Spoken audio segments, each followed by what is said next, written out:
You are listening to a Sitting with Sue Insurance Questions Answered podcast. I am delighted to have with me today Angela Walker, who is a very experienced news reporter and journalist. She hosts an incredibly successful current affairs podcast called Angela Walker in Conversation and helps her clients launch and run business podcasts. For her sins, she is attempting to help me, which at my age and skill level is no easy task. Firstly, Angela, can you tell us a bit about yourself and your career and how you ended up having to cope with me? Well, first of all, Sue, thanks so much for having me on the show. And you should give yourself credit because you're doing a really good job with your podcast. So I'm really enjoying helping you out with that. But first of all, I've been a journalist now for about 25 years. I started off in local radio as a local radio reporter and newsreader in Essex, straight out of uni. And then for the last 12 years, I was working at BBC South Today as a TV news reporter and video journalist. I worked at Sky News, I worked at the BBC News Channel, and I worked at Russia Today in Moscow for 2 years as well. So, I've got a fair bit of experience when it comes to reporting on events and stuff. That's really interesting. A journalist's role is to report on events, whereas insurance is about considering whether there is an exposure to an event and then passing that exposure to insurers. Sometimes the two elements come together and an insurance-related event occurs that is newsworthy. Unfortunately, over the years, I have been involved in many cases that have made the news, and I have even been interviewed and on television. Often, the journalists, adjusters, and brokers are all present at the same incident. The one pivotal person is the policyholder. The circumstances and outcomes of an event can be traumatic. That's to all involved, and the claim can also be long and a drawn-out process. Angela, have you ever had to report on events that you would describe as having had either short-term or long-term effects to any of the parties involved?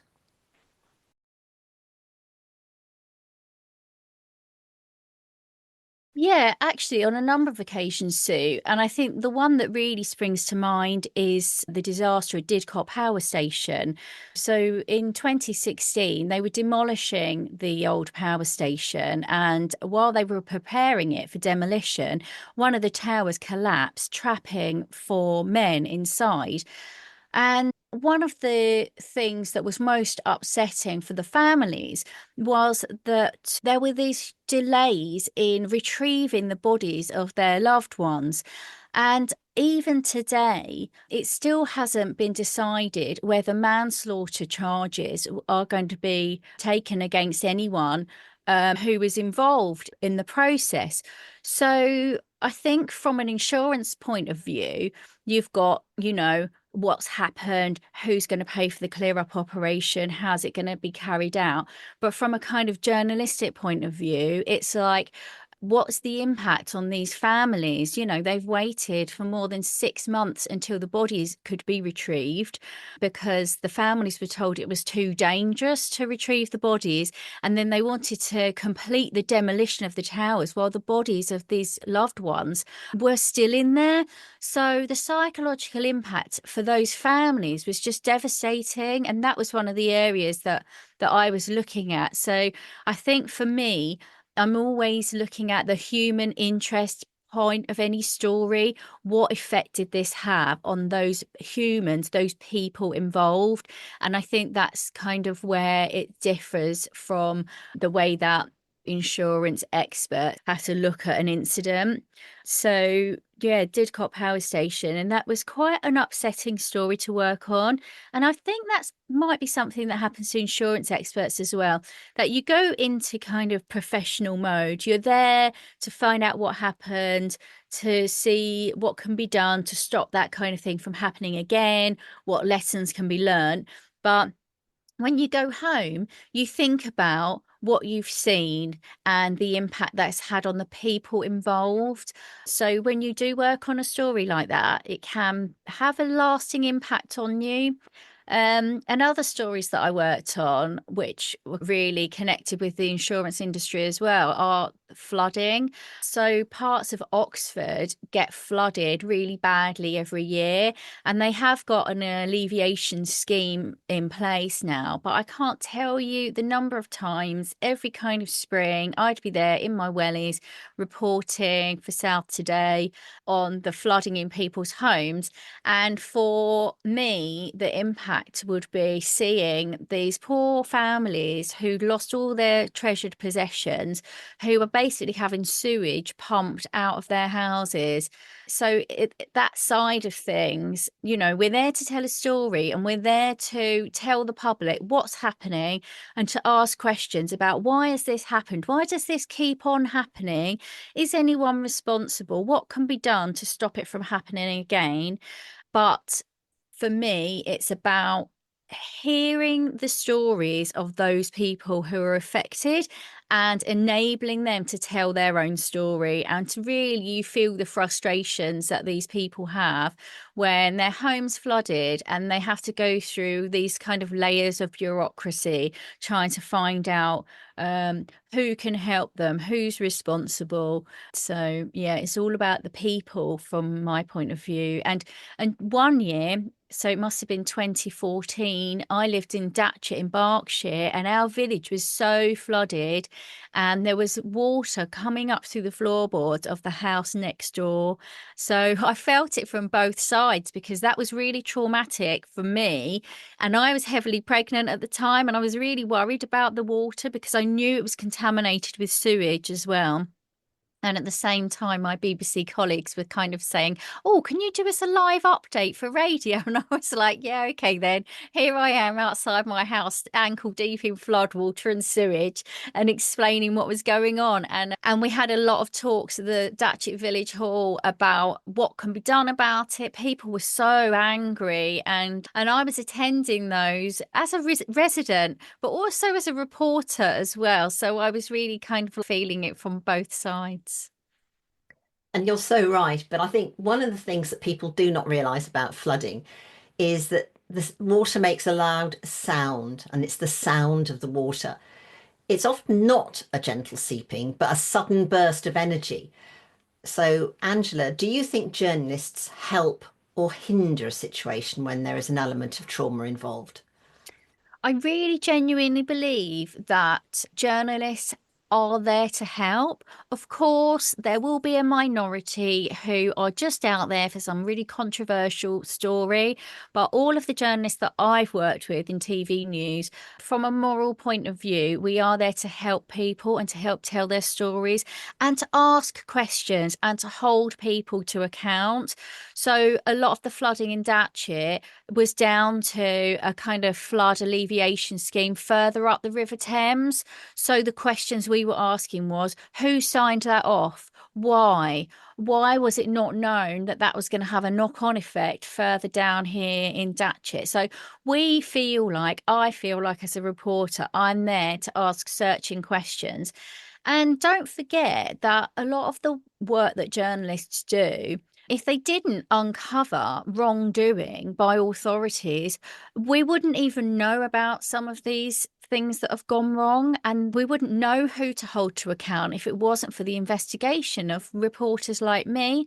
So, of course, there are some people who might work for the tabloids. They're looking for a different kind of story. They're looking to dig the dirt. But for me, it's about finding out the truth and how can we stop these events from happening again? How can we protect people? How can we give people a voice? So, for all the insurance related parties involved in what might be an event where the press are present, what advice would you give them as to how to react to the journalist and what to say? Oh, and let's not forget the actual policyholder. They're absolutely at the centre of all of this. So, what particular advice would you give to the policyholder as well if they're listening? Well, the policyholder should be front and foremost in everyone's mind, because they are the victim, they are the sufferer, they're the person who has been going through the trauma. So we must never forget them. They should always be the priority. Regarding kind of liaising between the insurance experts and the journalists, journalists want to tell the public what's going on. So if you have some information that's not commercially sensitive that you can give to the journalist, then why not? I would say try and build up a rapport with the reporters, work together because you're on the same side. So, not saying anything looks like you've got something to hide. So if you've got information that you can give, even if you're just saying we're doing our best to help with the cleanup operation and X, Y, and Z, talk the reporters through the stages of making a claim, perhaps. Tell them what the process is going to be for the people who are affected, so that people who are watching or listening to the news who are affected by, like, say, flooding, for example, will know, okay, I put in a claim, then this happens, then that happens, then they send around the dehumidifiers, and then this, so people can understand the process. So I'd say be honest and upfront, and just give them some relevant, honest information, because that's all that they're looking for. Brilliant. Angela, you've been absolutely fabulous today. Thank you for joining me. And for me, the key points from today have been, firstly, that although the news event might be short and only take up a few minutes, the impact and the trauma can have a much, much longer effect. It might be months or even years, long after the news headline has disappeared. Secondly, you think that journalists must never lose sight of the fact they are not dealing with stories or statistics, but people and their lives. But actually, they're really there to help and to actually publicise something and let others learn the lessons from that. Thirdly, if a camera and a microphone are being waved at you, take a moment to pause so that your response is clear and honest, but also to do some work pre that actual interview element with the journalist, try to get all parties to understand and not to treat them as a foe, but as a friend. Absolutely. So therefore, just before you go, is there a question I haven't asked you that you wished I had? No, not really. I think I'd just like to emphasize the point about building up a rapport with the reporters and not seeing them as your enemy, because you're right, we should all be working together, because at the end of the day, the policyholder, the person, the human, that's who we're all looking to help. Fantastic. I definitely regard you as a friend, not a foe. Thank you, Sue. I appreciate that. Thank you so much. Well, once again, thank you to Angela, and I'm sure that some of these points will resonate. You have been listening to a Sitting with Sue Insurance Questions Answered podcast with Angela Walker. For my other podcasts, please go to www.suetaylor.co.uk. And for more information about Angela, go to www.angelawalkerreports.com. Thank you and goodbye. Thank you so much, Sue. Bye-bye.